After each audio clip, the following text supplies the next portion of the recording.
Okay, good morning, 11th class. So we are on our chapter number 11, water in the atmosphere, and we have already had a brief idea about few of the important terms, though we also discuss few general topics like water cycle, hydrological cycle, और उसके बाद कैसे कुछ important terms है जिनके बारे में हमें पता होना चाहिए so that we can understand the other concepts. तो अपने को पता है what is absolute humidity, what is relative humidity. We know that absolute humidity is basically actual amount of water vapor present in the atmosphere, okay, in a particular volume of air, whereas relative में हम percentage देखते हैं कि the amount of water vapor present as compared to the maximum जितना वो hold कर सकते हैं into 100 gives us परसेंटेज. और फिर उसी पॉइंट पे जब पूरा कंप्लीट हो जाएगा 100 हो जाएगा उसको हम सैचुरेशन बोलेंगे and at that temperature is called as the dew point. Then we know about the evaporation and the condensation. Evaporation is the changing of water into water vapor, and condensation water vapor into water. And then finally sublimation होता है here. Sublimation means water vapor का direct solid में होना, whereas science में वो inverse है, that is from solid to vapors, but here we understand it as the when the water vapor directly changes into solid like hail.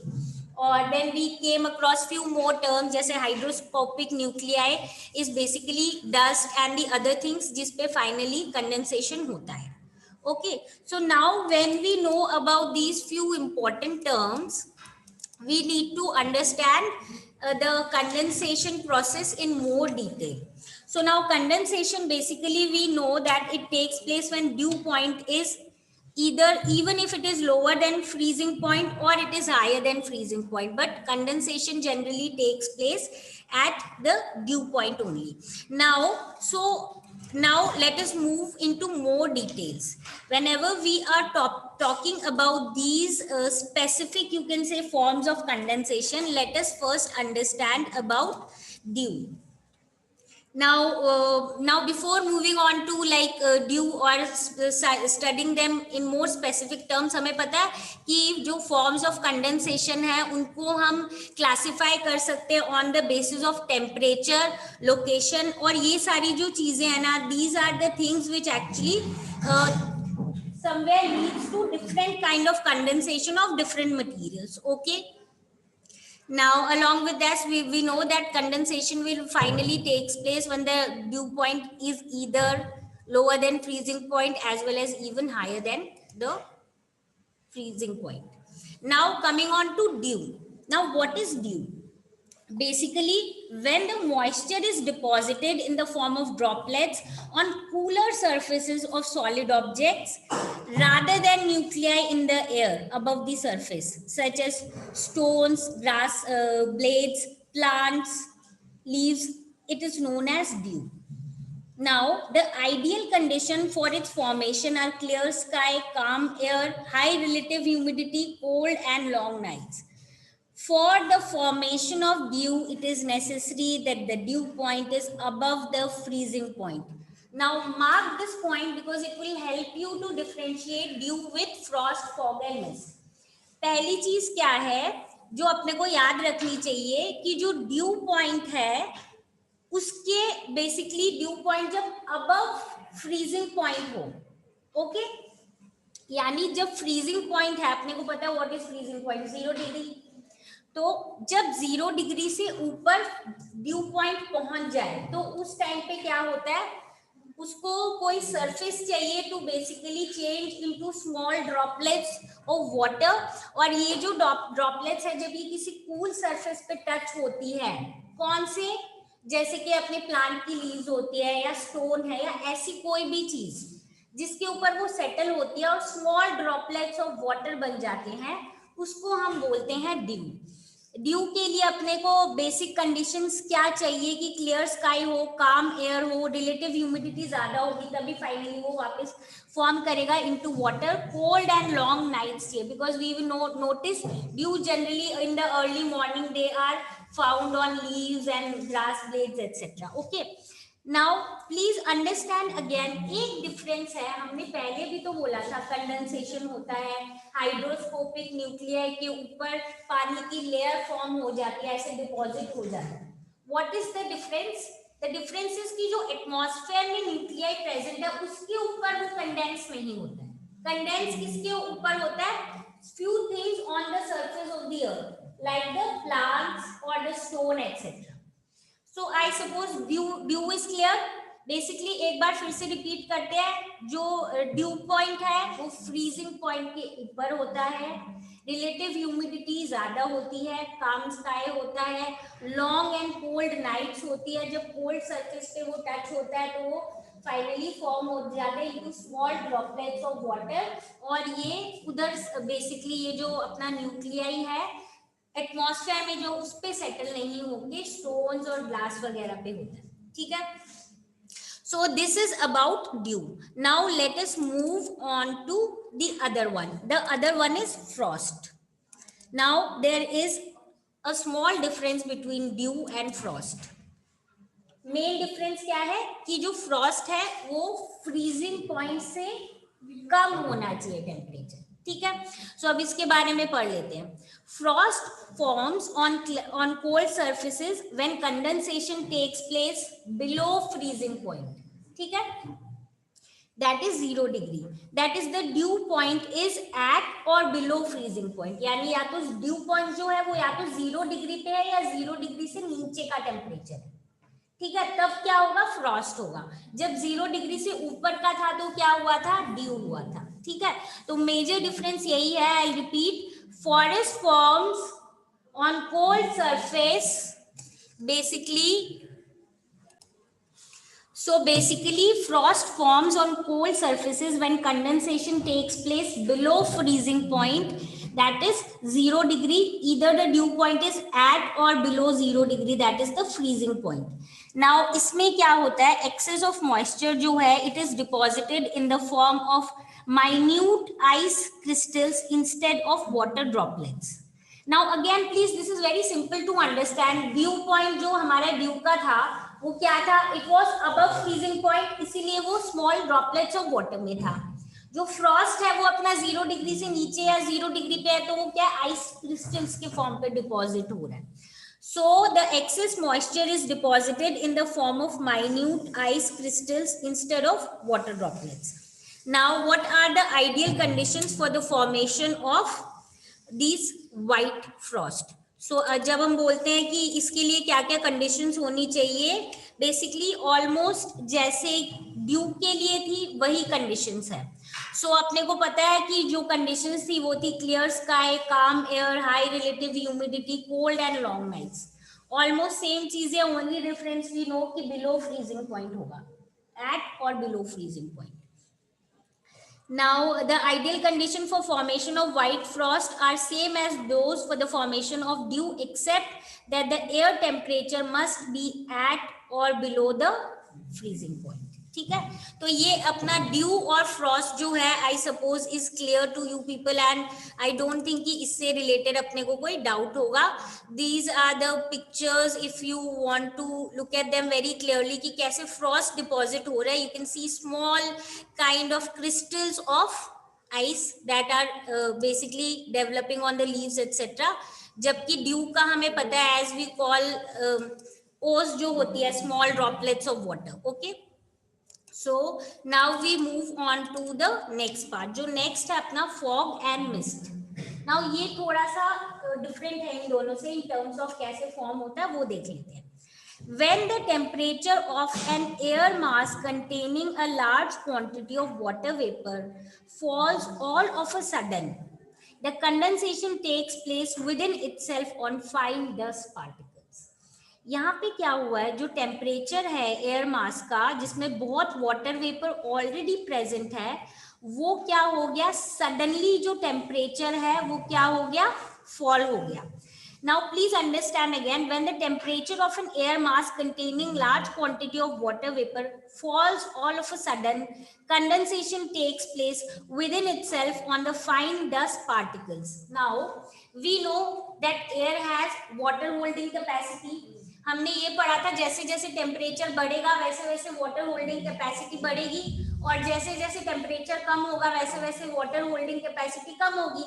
Okay, अब क्या हुआ, जब किसी कारण से, किसी नेचुरल फिनोमिना या किसी भी कारण से जो टेम्परेचर है अचानक से फॉल हो गया, टेम्परेचर तो फॉल हो गया पर उस एयर में पहले से बहुत सारा वाटर वेपर ऑलरेडी प्रेजेंट था। क्यों? क्योंकि पहले तो वहां पे टेम्परेचर ज्यादा था तो वाटर वेपर ज्यादा प्रेजेंट था, बट सडनली क्या हुआ, टेम्परेचर कम हो गया, टेम्परेचर कम हो गया तो वाटर होल्डिंग कैपेसिटी कम हो गई, तो ऑब्वियसली अब क्या हो जाएगा, कंडेंसेशन हो जाएगा, बिकॉज वो और होल्ड वाटर कर नहीं सकता तो कंडेंस ही करना पड़ेगा। अब जब सडनली हुआ है तो वो क्या करेगा, जो उसी एयर में जो फाइन डस्ट पार्टिकल्स है उसके ऊपर ही सेटल हो गया। ठीक है, तो अब ये डस्ट पार्टिकल के ऊपर सेटल हो गया, एंड सो जो फॉग है वो अपने को ऐसे लगता है it is actually a cloud with it base at or very near to the ground, यानी बहुत ग्राउंड के पास ही अपने को ऐसे लगेगा कि बादल है। यू नो अपनी विजिबिलिटी बहुत पुअर हो जाती है during the time when there is a lot of fog around, है ना। During the winters you must have notice कि जब बहुत ज्यादा फॉग होता है तो विजिबिलिटी कम हो जाती है, क्योंकि ऐसा होता है कि वो जो it seems as the cloud is basically somewhere very near to the surface of the earth. So basically the fog is a cloud with its base at or very near to the ground. Because of the fog and mist, the visibility becomes poor to zero. You must have also heard about many times they give in numbers also कि visibility इतनी कम हो गई है, 2 point हो गई है, ऐसे करके zero भी बोल देते हैं। Zero is when you are not even able to see 1 centimeter ahead of you. तो बहुत बार ऐसी visibility बहुत poor हो जाती है और generally fog और mist के टाइम पे होती है, and we will study about their difference also. अब एक और चीज देख लेते हैं, हमें पता है अर्बन और इंडस्ट्रियल सेंटर्स जो है वहां पे स्मोक बहुत होती है बिकॉज ऑफ द पॉल्यूशन। अब स्मोक बहुत है एयर में यानी कि डस्ट बहुत होगा, तो अगर डस्ट है तो हमने पढ़ा था ये कंडेंस कहाँ पे होते हैं, जो एयर में डस्ट पार्टिकल्स प्रेजेंट है उनमें कंडेंस होते हैं। तो फाइनली उससे क्या हुआ कि समवेयर अर्बन और industrial area smoke provides plenty of nuclei which helps in the formation of fog and mist, and such a condition where fog is mixed with smoke is called as smog। यानी ऐसी situation जब जो fog है वो भी है और साथ में डस्ट पार्टिकल्स बहुत ज्यादा है जिसके ऊपर सेटल होके बहुत फॉग हो गया, तो ऐसी कंडीशन को हम बोल देते हैं स्मॉग, यानी स्मोक प्लस फॉग। ठीक है, स्मॉग हो गया अपना। अब आ जाते हैं, जब हम बार बार बात कर रहे हैं फॉग और मिस्ट की, तो the only difference between the mist and the fog is that mist contains more moisture than fog. यानी सिर्फ इतना डिफरेंस है कि जो मिस्ट होता है उसके अराउंड मॉइस्चर, मतलब मिस्ट में मॉइस्चर बहुत ज्यादा होता है। यानी जब मिस्ट होती है तो क्या होता है, जो न्यूक्लियाई है उसके ऊपर वाटर जो वो बहुत ज्यादा डिपॉजिट हुआ है as compare to the fog. अब इन मिस्ट बेसिकली क्या होता है, each nuclei contains a thicker layer of moisture. Mists are frequent over mountains as the rising warm air up the slopes meets the cold surface. Now ये क्या बोल रहे हैं कि जनरली क्या होता है, ये जो मिस्ट है ये इसमें ज्यादा मॉइस्चर क्यों होता है, क्योंकि इसके ऊपर जो लेयर ऑफ मॉइस्चर है वो थिकर होती है as compare to fog. Second point है कि मिस्ट जो है जनरली कहाँ पे होते हैं, माउंटेनियस एरियाज पे होते हैं। क्यों माउंटेनियस एरियाज में होते हैं, हमें पता है हॉट एयर राइजेस अप, तो सपोज वार्म एयर जो वो राइज अप हो रही है और माउंटेनियस एरिया में जैसे जैसे ऊपर जाते हैं कंपैरेटिवली कोल्डर क्लाइमेट होता है, तो जब वो कोल्ड सरफेस पे टच होती है तो ऑब्वियसली क्या फॉर्मेशन हो जाता है, अपना मिस्ट फॉर्मेशन हो जाता है। तो mist are frequently over mountains as the rising warm air up the slopes meets the cold surface. अब हम देखेंगे तो फॉग और मिस्ट में क्या, ये तो हमने फॉग की स्पेसिफिक मिस्ट की स्पेसिफिक कैरेक्टरिस्टिक बता दी। फॉग्स क्या होते हैं, fog are basically drier than mist. Simple सी बात है, when I said that mist contains more moisture, that means कि जो अपने फॉग है उसमें क्या होगा, वाटर कंटेंट कम होगा। So they are drier, fogs are drier than mist and they are prevalent where warm currents of air come in contact with cold currents. तो basically fogs जो है वो ज्यादातर कहाँ होते हैं, जहाँ पे warm currents और जो cold currents है वो suddenly meet करती है, तो it results in the formation of fogs. Now understand, हमने ये तो बोला है कि mist generally mountainous area में होती है, और हमें इन दोनों की कैरेक्टरिस्टिक पता है कि अचानक से जब टेम्परेचर क्या हो जाता है, फॉल हो जाता है। तो माउंटेन में तो हमें समझ आ गया कि नीचे से वार्म एयर जा रही है, ऊपर ठंडा है, इसलिए हो गया। फॉग में क्या होता है, you know there are air currents, air में जो मूवमेंट्स होती है, विंड्स की जो मूवमेंट होती है, suddenly because of you can say certain changes in the natural system, और जो फिनोमिना है हॉट और जो कोल्ड एयर करंट है वो सडनली आपस में मिल गए। तो जब मिले तो वार्म एयर करंट जब obviously suddenly cold air current से मिलेगा, तो उसका फाइनल रिजल्ट क्या होगा, फॉर्मेशन ऑफ फॉग। ठीक है, क्योंकि वही बात हो गई, एयर की टेम्परेचर कम हो जाएगी, वाटर होल्डिंग कैपेसिटी कम हो जाएगी, तो वो कंडेंस होगा, और कंडेंस होने के लिए इस बार वो कैसे होगा, इन द फॉर्म ऑफ फॉग। ठीक है, so basically fogs are drier than mist, and they are prevalent where warm currents of air come in contact with the cold currents. Now what actually then are fogs? Fogs are mini clouds in which condensation takes place around the nuclei provided by dust, smoke and salt particles. तो हमने पहले ही देख लिया था कि generally क्या होता है, जो एयर में डस्ट प्रेजेंट होगी उसी के ऊपर ये कंडेंसेशन हो जाएगा, और जो फॉग है वो फॉर्म हो जाएगी। ठीक है, with this we have completed you can say quite a few important forms of condensation. Now we are left with clouds.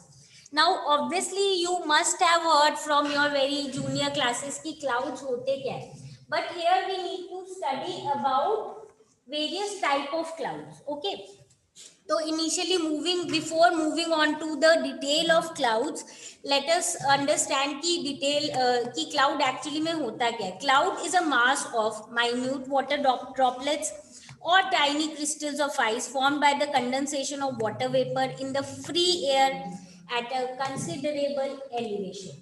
यानी हमें पता है क्लाउड्स में होता क्या है, basically condensation at high elevation.